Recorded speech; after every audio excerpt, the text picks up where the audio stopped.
This is the G and Ursula Show. G is off today. Co-hosting with me this morning is Angela Poe Russell, and we have been talking about a particular race for Seattle City Council. Since the success of Seattle affects this entire region, this week we have been introducing you to the candidates who are running for District 7 seat. The incumbent is Andrew Lewis. This is the district that represents downtown Seattle. And joining us today is Isabelle Kerner, who interned for U.S. Senator Maria Cantwell before joining a patent law firm. She is in studio this morning. Good morning. Good morning, and thank you for having me. Okay, so one of the stories or topics that dominates the news is crime and the drug issues that we have and the homelessness issues. So public safety is of a big concern. What are your priorities if you were to be elected as a city council member? So as somebody who lives in the Belltown corridor, I have eyes, so I hear that crime's going down, but at the same time, we hear a lot of gunshots. Being a female, especially a younger female, I would not say downtown is safe, especially if you're walking alone. So my top priority would be public safety, but in terms of the drug, mentally ill, homelessness, I kind of refer to it as a camping crisis, just because there are people camping effectively on our public lands, sidewalks, and our streets.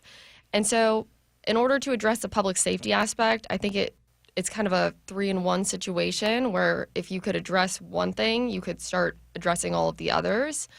At the same time, I do support banning open drug use, open drug sales, public drug consumption. I think the one thing that is still a problem is that our county executive, Dow Constantine, runs the King County Jail. And as long as he's running that jail, even if there is a law passed that prosecutes these individuals, most offenses are not getting booked into the King County Jail. So that's a larger conversation somebody's going to need to have with the county executive to make sure that those people are held accountable. And yeah, I mean, in terms of public safety, I think that also goes with cleaner streets, safety, all of that. I think you'd see more people coming downtown. That's obviously going to help economics. Where would you start, though? Because I'm thinking of even when we had the mayor's race initially, like, hey, public safety is important, public safety is important. And then, you know, they get into office and you're like, okay, what's being done? What's the actual change? So this is a top priority for you. You've stated that here. I've seen you state it publicly in other arenas. I'm curious, if you're going to be in this position, wave a magic wand, what are you doing on day one to make a difference? So when I ran in 2019, which was 4 years ago, there was quite a lot of talk. So these forums have kind of been like back to the future, but back to me. Like I've literally been here before, being asked the same questions. And like I said, there's a lot of talk, but there's not a lot of doing. And so, you know, there's one particular question I remember from a forum regarding design review.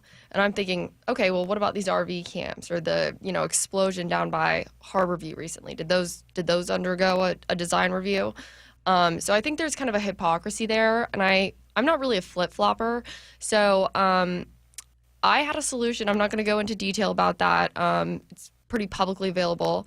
Regarding a hypothetical plan. Now, it might not be a perfect plan, but at least it's a plan. Was this the cargo thing? Yes, this was a cargo container solution that involved partnering individuals. I mean, I don't know if you've been inside the encampments or seen them. You've been inside them. Oh, yeah.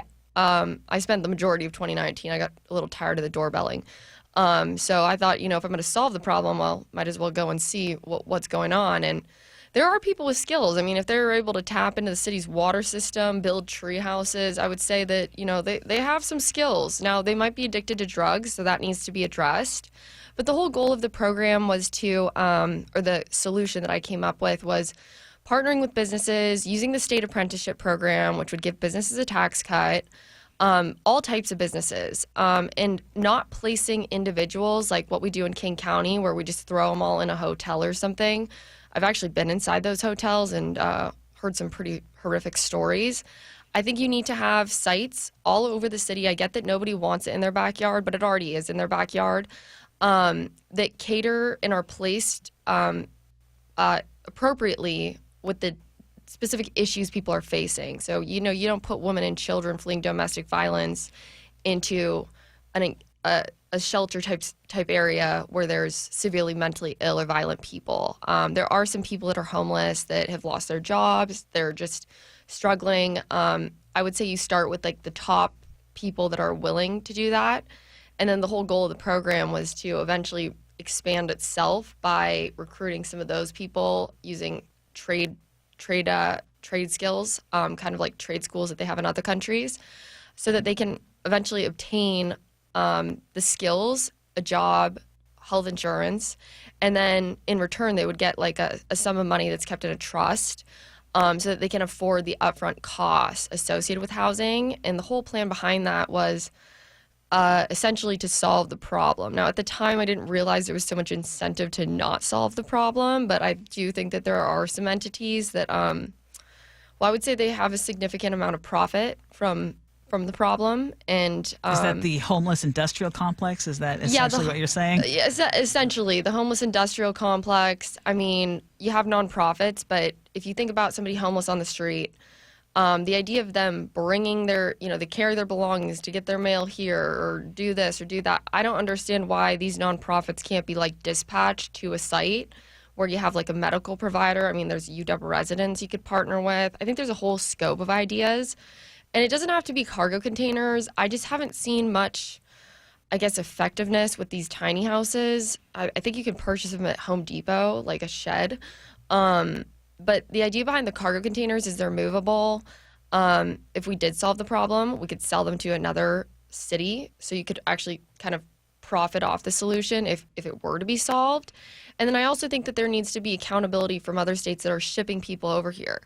Like if you have a warrant out of Kentucky and you're able to just come to Seattle, I would say you have to charge Kentucky for that person, because that's and that's just an example, but they should be, and then there's a whole database problem I won't get into, but Yeah. Well, we don't have a whole lot of time, but one of the biggest problems is a lack of staffing within Seattle's police department. They've lost hundreds of officers in the last couple of years. As a council member, what would you say needs to be done first in terms of making proper staffing for the Seattle Police Department? So I think there's a few things. Back in 2019, we had like about, I think it was 1,600. There was a lot of talk. I heard every other opponent that I was running against. So we need more police officers. And I was kind of the one that was like, maybe we just need to make sure they're following their own rules with the consent decree and all that. Now what we've seen is a huge decline in the police department, which obviously goes along with morale, getting fatigued. So I think what we need to do is incentivize our police department and also recognize them. And also, I've thought about this, is fire and police they operate differently. You see a lot of firefighters, kind of reviving the dead here. I don't want to put it so gruesomely, but that's typically what I see. I don't think it would hurt to create kind of a liaison between fire and police, where you have calls that are flagged where fire is there first, but they can't respond due to the danger of the individual or the site that they're responding to until there's a police response, which can delay times. And so I think it's kind of twofold. And then in the next generation, I think that we need to see more presence in communities that need police. But how do you get police to stay, and how do you get police to come and work for Seattle? That's a tough one, because I think there's a lot of police retiring. I know there's been ideas about bringing retired police back. I can tell you, I don't think they want to come back. I've heard from police that are like, I've got 3 years, 13 days, or, whatever. They're like counting down the clock almost.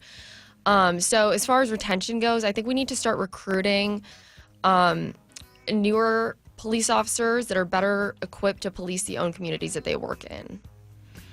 Isabelle Kerner, thank you so much for joining us. Yeah, thank you for having me.